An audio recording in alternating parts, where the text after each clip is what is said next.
नमस्कार, बहुत स्वागत आप सभी का। जी मध्य प्रदेश छत्तीसगढ़ देख रहे हैं आप और आपके साथ मैं हूं कीर्ति दीक्षित। रायपुर के सुनसान इलाके में एक लावारिस संदूक और उसके भीतर एक ऐसी हकीकत जिसे छिपाने की हर कोशिश नाकाम रही। संदूक में पड़ी थी एक बॉडी जिसे सीमेंट से ढक दिया गया था। ऐसा लग रहा था कि मानो कोई सबूत को हमेशा के लिए मिटा देना चाहता था, पर पुलिस की नजरें उन सुरागों को ढूंढ रही थी जो जुर्म की इस खौफनाक गुत्थी को खोल सके। आज के इस स्पेशल बुलेटिन में बताएंगे रायपुर के संदूर कांड की पूरी कहानी, जिसने सीमेंट में ढकी एक लाश और सैकड़ों सवाल हैं।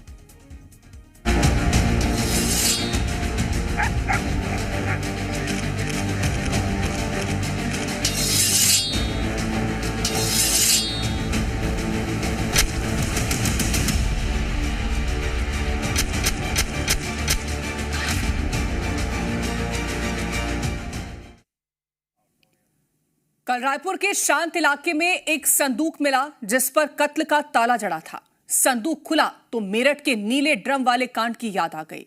संदूक में ट्रॉली बैग और बैग में शव, वो भी सीमेंट में जमा हुआ। बैग खुला तो एक मिस्ट्री भी खुली और फिर शुरू हुई उस जुर्म के इस खौफनाक वारदात की जांच, और फिर खुलती चली गई तमाम परतें।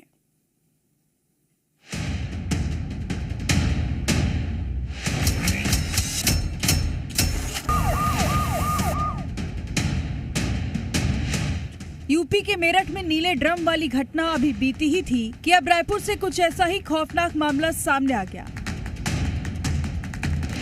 लाश को ठिकाने लगाने की कहानी वही है, बस इस बार नीले ड्रम की जगह सूटकेस हो गया।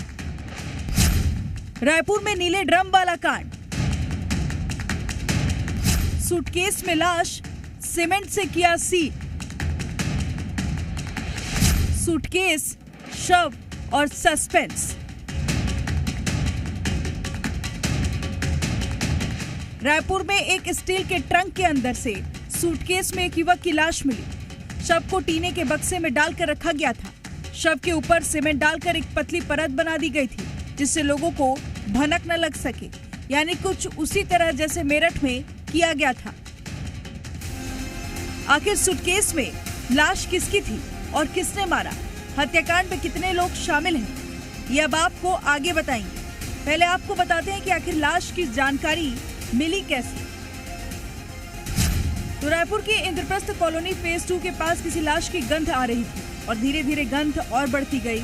लाश की गंध इतनी फैल रही थी कि लोग झाड़ियों में देखने पहुंच गए और फिर वहां एक स्टील का ट्रंक दिखाई दिया जिसमें से गंध आ रही थी, जिसके बाद लोगों ने पूरे मामले की सूचना पुलिस को दी और पुलिस ने जब ट्रंक खुलवाया तो लाश सूटकेस में ठूसी हुई थी। इतना ही नहीं, सूटकेस में सीमेंट का प्लास्टर लगा हुआ था जिसे देख पुलिस वाले भी हैरान थे। सूटकेस में सीमेंट का मोटा प्लास्टर इसलिए लगाया गया था जिससे लाश जब सड़ने लगे तो सड़ने की कोई दुर्गंध न आए। इसके बाद चेन लगाकर सूटकेस बंद किया। फिर भी जब दुर्गंध उठने लगी तो पकड़े जाने के डर से सूटकेस को पेटी में रखकर इंद्रप्रस्थ के सुनसान इलाके में फेंक दिया। यानी शातिर अंदाज में पहले से सोची समझी प्लानिंग के तहत इस वारदात को अंजाम दिया गया। अब पुलिस पूरे मामले की जांच कर रही है। पुलिस के मुताबिक शव बुरी तरह से सड़ चुका है, लेकिन शुरुआती जांच में पता चला कि युवक का गला काटा हुआ है। इतना ही नहीं, सूटकेस में ठूसने के लिए युवक को पूरी तरह से मोड़ा गया था। उसके हाथ पांव को शरीर में जोड़कर बांधा गया था। घटना के बाद से ही इंद्रप्रस्थ कॉलोनी के आसपास दहशत का माहौल है। स्थानीय लोग डरे हुए हैं। आपको याद होगा कि मेरठ में इसी साल मार्च महीने में एक युवती ने अपने प्रेमी के साथ मिलकर अपने पति की हत्या कर दी थी और शव के टुकड़े कर उसे एक ड्रम में डालने के बाद उसमें सीमेंट का घोल भर दिया जिससे लाश अंदर जम गई थी। तो ये घटना भी कुछ उसी तरह है। ब्यूरो रिपोर्ट, जी मीडिया।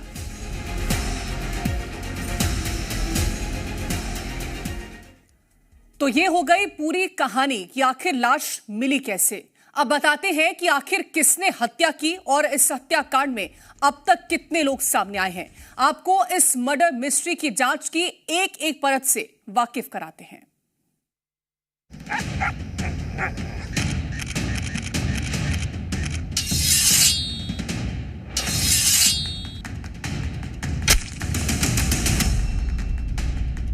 धारदार धारदार हथियार से गला काटा, फिर शव को सूटकेस के अंदर डाला और सीमेंट का मोटा प्लास्टर चढ़ा दिया।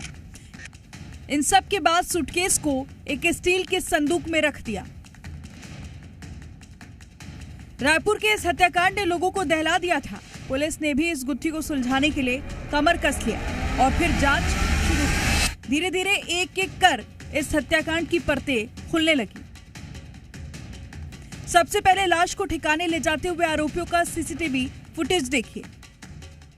कार में आपको एक संदूक साफ तौर पर दिखाई दे रहा होगा। बगल में एक महिला भी स्कूटी से जाती हुई नजर आ रही होगी।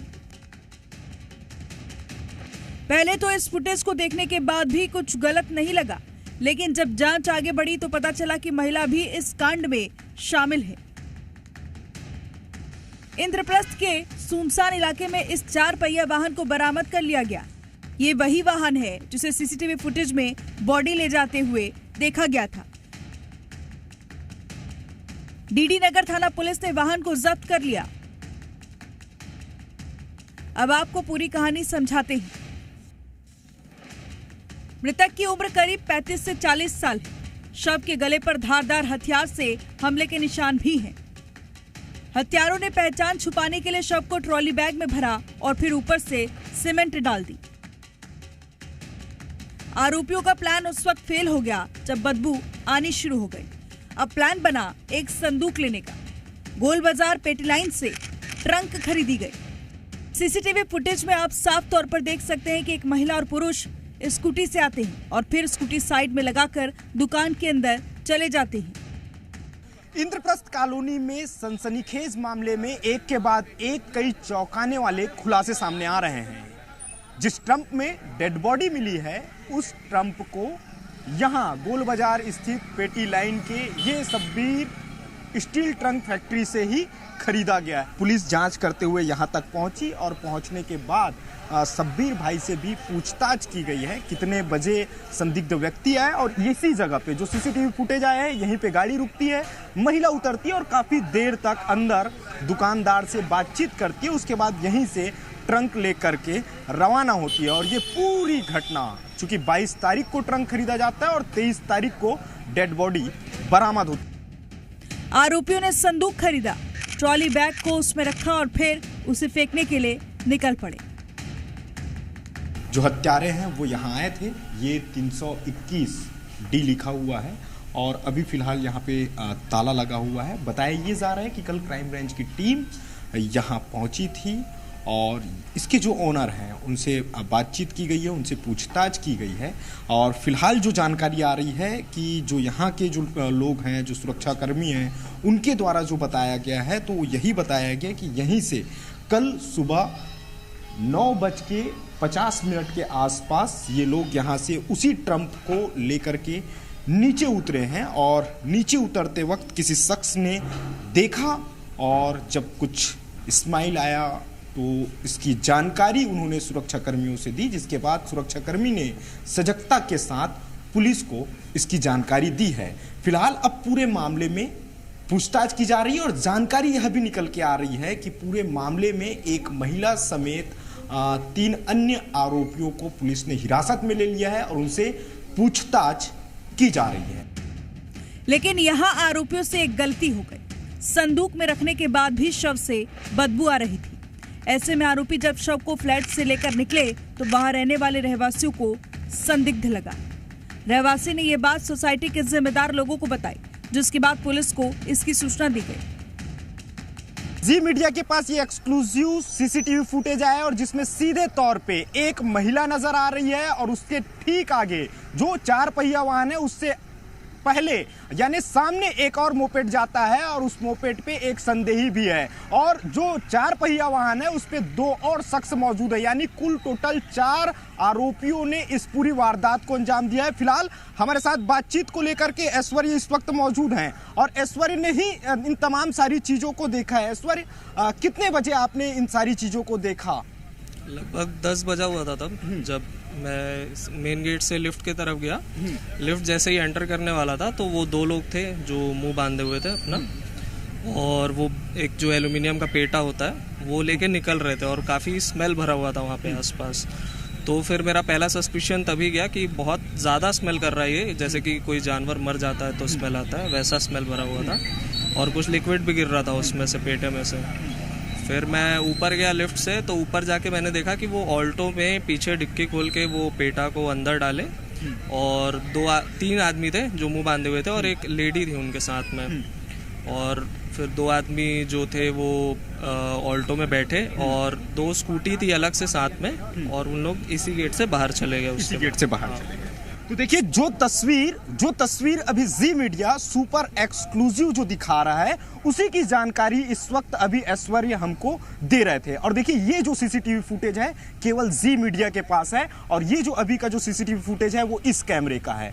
देखिए जो हम जो तस्वीर दिखा रहे हैं वो इस कैमरे का है, क्योंकि इससे पहले जो तस्वीर आई थी उसका कैमरे का एंगल दूसरा था और ये जो कैमरा है इसी में वो तस्वीरें कैद हुई। वकील साहब हैं जो जिस फ्लैट में ये रहते थे उसके ठीक बगल में इनका भी घर है। सर कितने लोग रहते थे और क्या उस महिला को आपने देखा? मैं महिला को नहीं देखा हूँ। घटना क्या है, 19 तारीख को उस पहले घर वो लॉक था, 321 नंबर डी और 324 मेरा है, तो मैंने उसमें कभी एक्टिविटी नहीं देखा। अचानक से ऐसा लगा कि कोई नया किराएदार आए होंगे।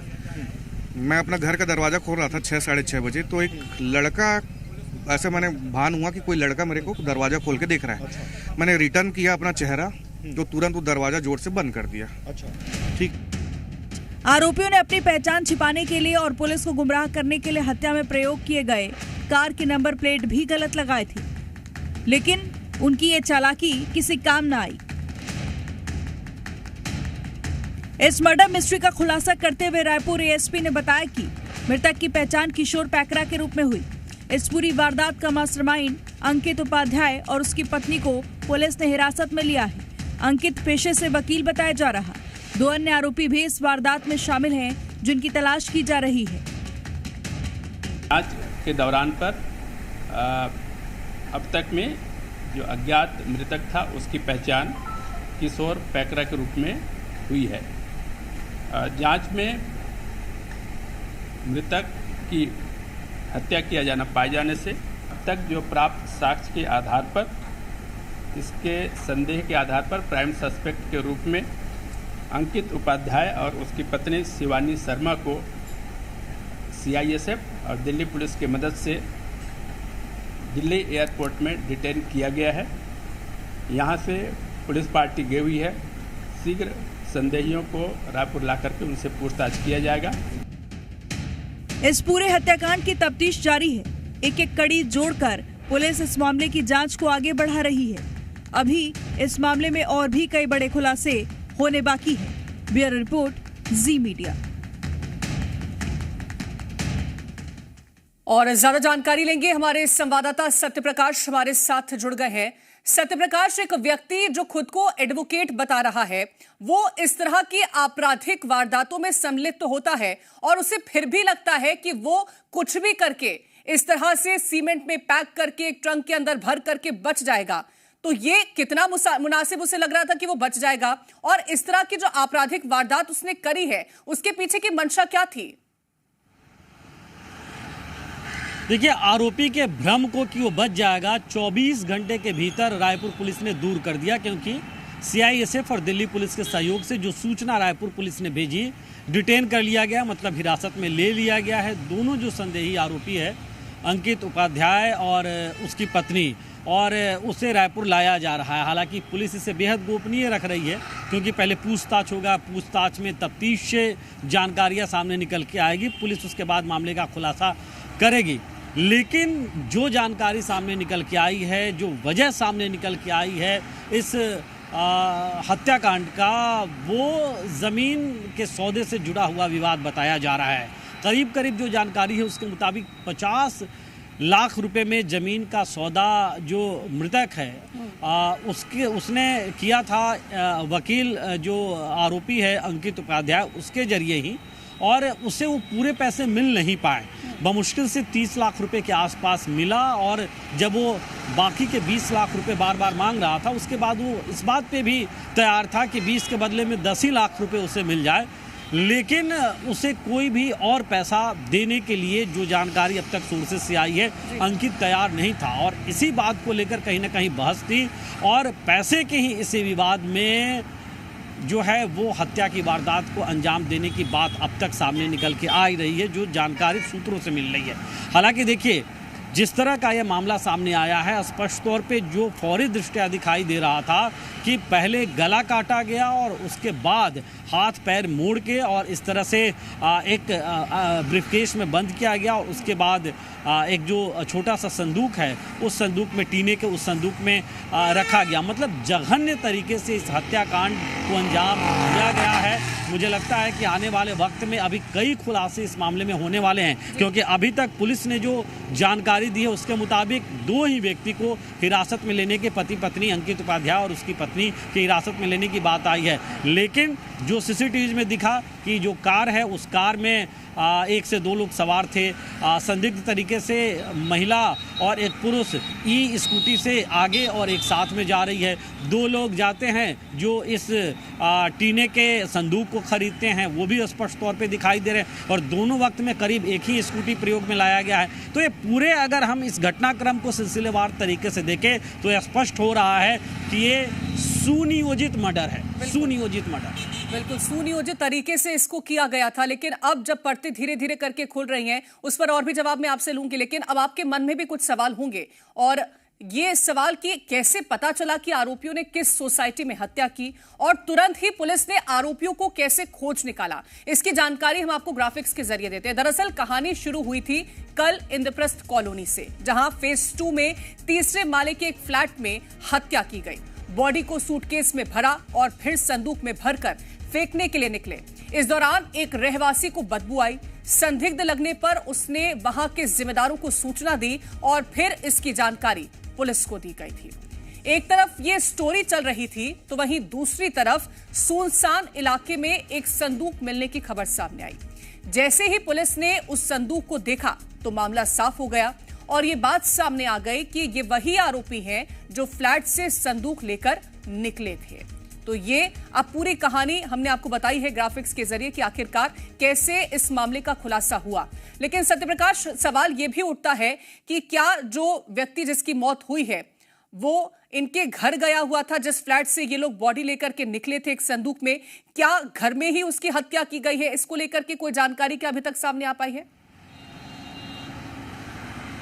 देखिए, इससे लेकर कोई पुष्ट जानकारी सामने नहीं आई है, लेकिन मुझे इस बात की संभावना, या मैं जितना इस पूरे मामले को समझ पा रहा हूं अपने अनुभव के आधार पे, इस बात की संभावना मुझे कम लग रही है।